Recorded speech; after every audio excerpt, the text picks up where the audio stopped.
तोर बहाना बेवफा के कैसा न दगा दिल प्यार में हमरा दगा दिल कैसा न दगा दिल प्यार में हमरा दगा दिल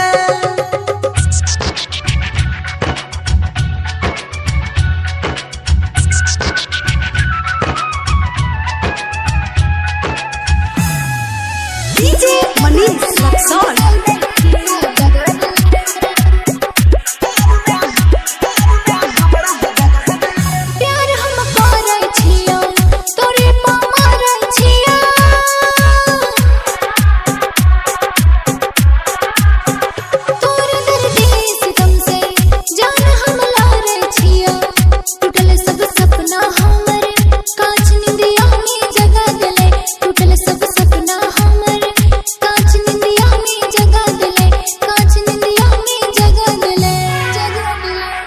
करेरी हम तोर फिक्रिया खैने रही संग में किरिया बेवफा गे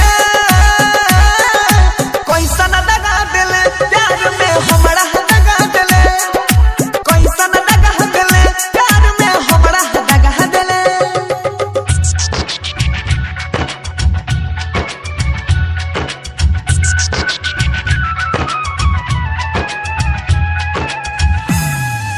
डीजे मनीष रक्सौल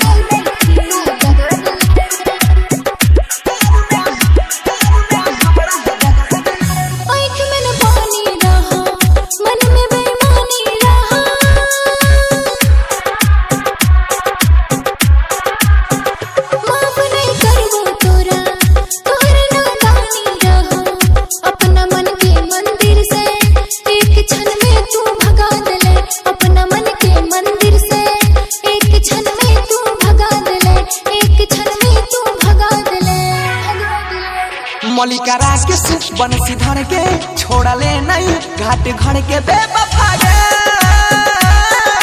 कैसा न दगा दिल प्यार में हमरा दगा दिल कैसा न दगा दिल प्यार में हमरा दगा दिल। Vijay Shri digital audio recording studio Biharigunj.